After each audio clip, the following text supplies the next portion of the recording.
Back again now, 1981. Okay, I am have two baby twins in my arms. My best friend Leanne has her little baby, just 3 weeks older than me, another boy.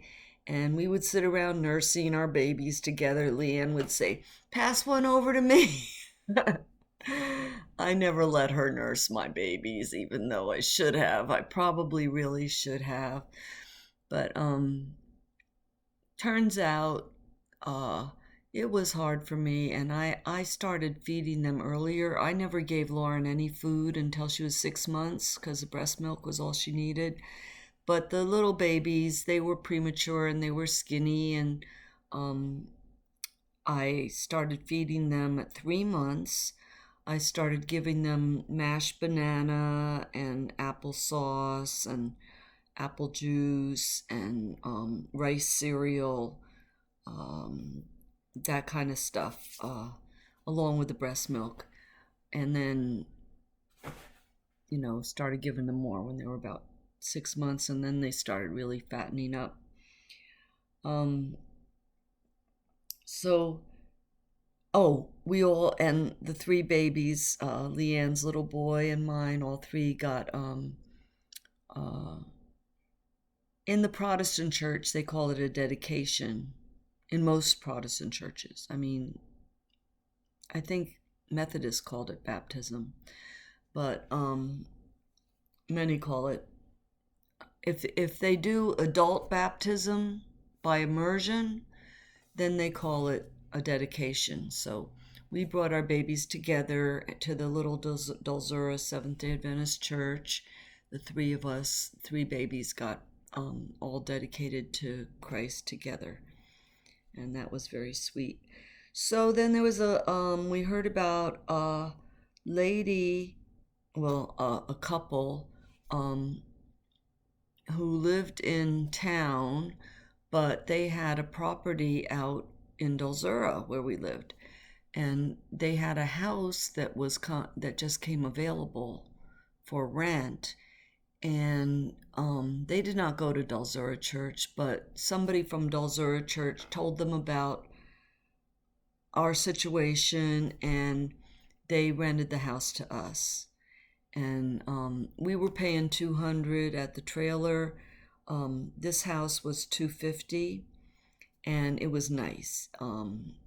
It was very close to where we were living, but it was on this little dirt road down in the valley, and it was a 2 bedroom, and one bedroom was really cool. It had Winnie the Pooh characters painted all around the bedroom, so that was a perfect room for the kids, all three of them.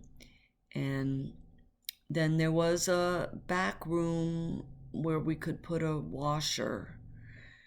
Now, my dad got really upset back in New Jersey when he found out that I didn't have a washing machine, and here I was washing diapers for twins in the bathtub every day.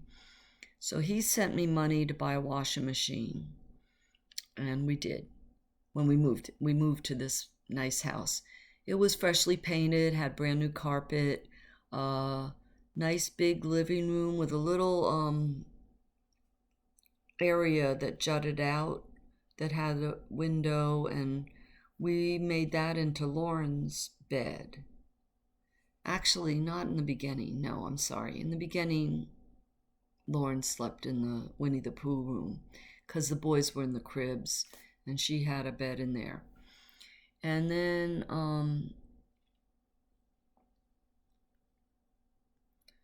there was the big living room, dining area, and a small little kitchen, but that was all pretty much open there. So it was very nice. And we had big picture windows on both sides of the house, so we could see. We had really nice views of the mountains because we lived in the valley, right? And got to tell you about our neighbors. So we were up on a hill. The house that we lived in was up on a very steep hill, and there was a carport to shade our car, and a little, like a shed by the carport that we could store some things. And what we put in there, we made a mistake of putting our record albums that we had brought from New Jersey, our record collection. We made the mistake of putting it in there, and they all melted. They would have been valuable now. So Bob's still going to school. I'm at home. Now, I'm not babysitting anymore because Leanne is home with her new baby. But I did start babysitting for the people that rented our trailer that we moved out of. They were a young couple with 2 little boys, a little toddler and a baby. And I started babysitting for them. She would drop them off every day. So I got that little bit coming in. And I got to tell you about these characters that lived on our little dirt road, okay? It was called Cocheravia because it used to be a stagecoach stop. And, well, right next to us was a double-wide trailer with a retired military officer, I forget. I think he was in the Navy. And he and his wife lived there. Very nice. They would do anything to help us out, but he was also very, very nosy. So that was our next door. He was old. I mean, they were close to 80, I think. And he would come around all the time and snoop around our house, like acting like he's checking that everything's okay, right? But I felt like he was a snoop. Next to us on the other side was an empty lot that was owned by Mexicans, and this older Mexican couple that was probably in their 50s, maybe early 60s. And they would just come out occasionally. They were planning, the lot was cleared, like they were going to build there. They had they put a slab down for a foundation, like they were going to build, but nothing was really happening. They would just come out once in a while. Then we found out they ran a orphanage in Tecate in Mexico. And some years later, after we were still living there, we lived there for 8 years, I think. I'm pretty sure it was 8 years we lived there. Anyway, a few years after we moved in, we found out that they found a bunch of dead baby bodies at this orphanage in Tecate. And the couple that ran the orphanage were our next door neighbors. So, that was kind of weird, that they were right there.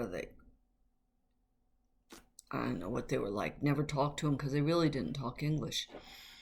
And there was, right between us, there was a canyon between our house and that house, a deep canyon that you couldn't even climb through, really, full of cactus. And, while we're at it, I'm going to tell you about our yard because it was pretty cool. Okay, we had in our yard, I'll start at the bottom, there was a pomegranate tree. Would just fill up with beautiful big pomegranates. And there was a grapevine. There was wild asparagus growing in our front yard. There was orange tree, 2 orange trees. One was grafted and it was part lemon, part lime, and part orange. And the other was a pure navel orange tree. Then, down at the bottom of the hill, we had also a grapefruit tree. And we had a mulberry tree and a carob tree on the side of the house. And in the back, we had a kumquat tree bush. It was whatever you want to call it. It wasn't very big. I guess that was it. I'm thinking, no, I think there was a pear tree or something, a pear or, yeah, I think it was a little pear tree on the side. Anyway, and then right behind our house, in between our house and the next door where the old guy and his wife lived, Frank, there was a reservoir where we had natural spring water, and everybody on our road got their water from that natural spring up there. And Frank acted like he was, he was the sheriff in charge of the water, right?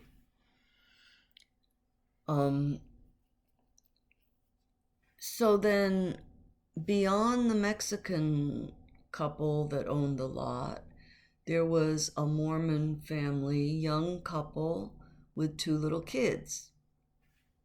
Okay? Tell you a story about them. So right after we moved in one day, I mean, it was like the day after we moved in. First night we slept there, right? I wake up in the morning, and do you know how sometimes if you're sleeping and somebody all of a sudden is standing next to you, you kind of feel it? Well, that's what happened. It was morning, and I felt like somebody was standing there next to me. I opened my eyes, and there's this little boy standing there staring at me. And I said, "Who are you?" And he said, "Where is whoever?" So apparently he was used to coming into that house, and visiting with the people that used to live there. Well, he said his name was Simon, and he was 3 years old. And so, needless to say, Simon and Lauren, instant buds. They were like best friends from the moment they met. They had lots of fun together, every day together, Simon and Lauren. Okay, so beyond Simon's, and he had an older sister that was several years older. And then beyond, okay, that was the end of that side of the street. So go to the other side of the street. Okay, down the hill from us, there was the oldest house, which was where the stagecoach used to stop. And it was an old house made of adobe, and it had siding added on. So it looked like a white, I think they call it clapboard siding or something. But it was actually adobe, and the walls were still adobe on the inside, painted. And she actually had a root cellar. And on the side of the house was an old canoe that was hollowed out of a tree trunk, an Indian canoe. And behind that house, there was a string of houses I'm going to tell you about. It was just straight up the mountain from there. And then if you went down the road further, past Frank's house, there was a little tiny shack down there. It was just a little trail into the woods and a little shack down there. So the lady that lived in the big house, her name was Ethelyn, and she was in her late 70s, and she was quite a character. Very into natural stuff. So it was her car that we bought, a Plymouth Valiant 63, I think, because she couldn't drive after a while. Or maybe she got another car. I think she did. I think she got another car, a newer car. She used to go to Tecate all the time. And she asked me to come down and clean her house, and I did a couple times. I'm not really that type, but I did that a couple times. And somebody else, I cleaned their place once. So next to her was a tiny little house, and this one old man lived there. He wore overalls all the time. He was old. He was definitely in his 70s, maybe 80.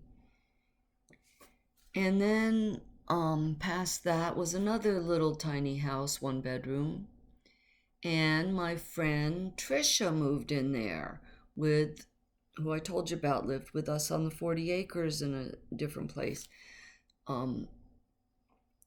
She left her husband and moved there with her 2 little kids. And right beyond that was another little house where a lady named Omega lived there. She was quite a character. She was a big, overweight, older woman. It's hard to say, maybe 50s, 60s. She was, like you could probably tell from her name, Omega, like a New Ager type person. And she always wore these long muumuus down to her ankles. And, yeah, she was like an old hippie. And she had 3 grandchildren, 3 granddaughters who were teenagers. And she was taking care of them. And this other old couple from Dalzura Church also took care of them. So they were like on and off between the grandmother, Omega, and this nice couple from the church that felt sorry for these kids and took care of them a lot because the parents were irresponsible. And then beyond that was another little tiny house, 1 bedroom, and there was a guy there named Paul Gershie, and he was close to 80. He was like 78 or something, and his wife was a couple of years older. She was over 80. And Paul was in good shape. He was thin and still in good shape. He was German, and he had a German accent, and he was a gardener, and he had a nice vegetable garden where he grew, good vegetables, and he shared them. And my husband Bob, he loved nature and gardening. And I don't know if I told you, but back in New Jersey, he planted a garden in my mom's backyard because we had a lot of room back there. He planted a very nice vegetable garden in my mom's backyard, and he even read up about how to grow vegetables, and he had the soil tested and made sure he put in the right ingredients and all that, and had a great garden. And so Bob became instant friends with Paul Gershie, who was also Seventh-day Adventist, and he went to that church, and he would help Paul in the garden a lot. And Paul would get mad at him because he was always breaking his tools, because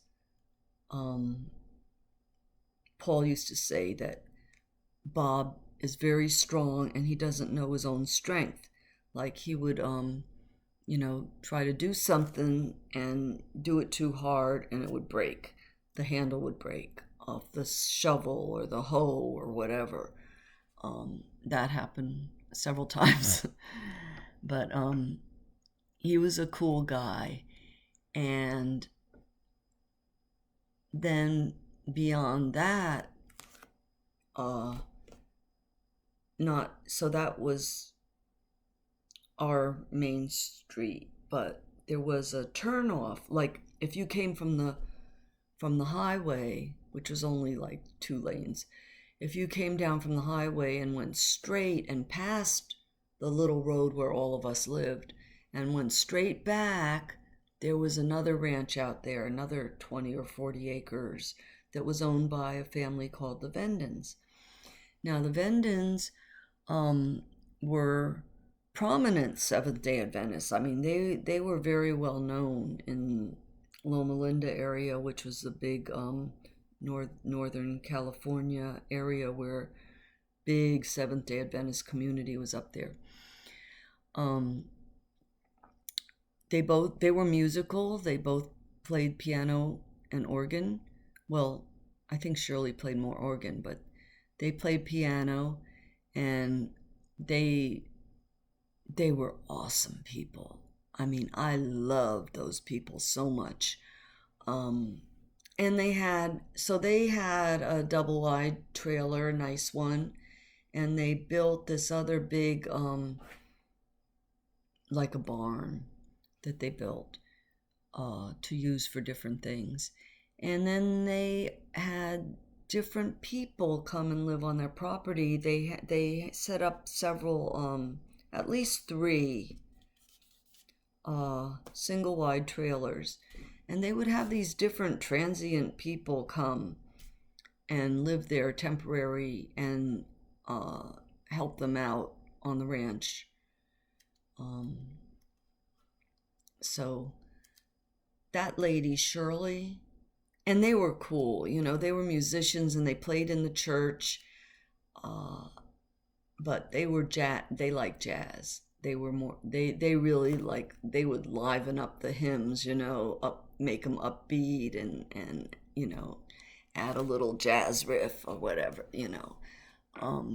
We loved them. And I even told Shirley, I said, and this is not nice to say, but it's like, you're the mom that I wished I had. I used to say that to her, and she appreciated that, and she treated me like she was my mom. It was very sweet. We were very, very blessed. So that's the story of our new home. Inside also we had a big fireplace, and that was our only source of heat. There was a propane tank in the back, but we never filled it. So when it got cold, that was it, the fireplace.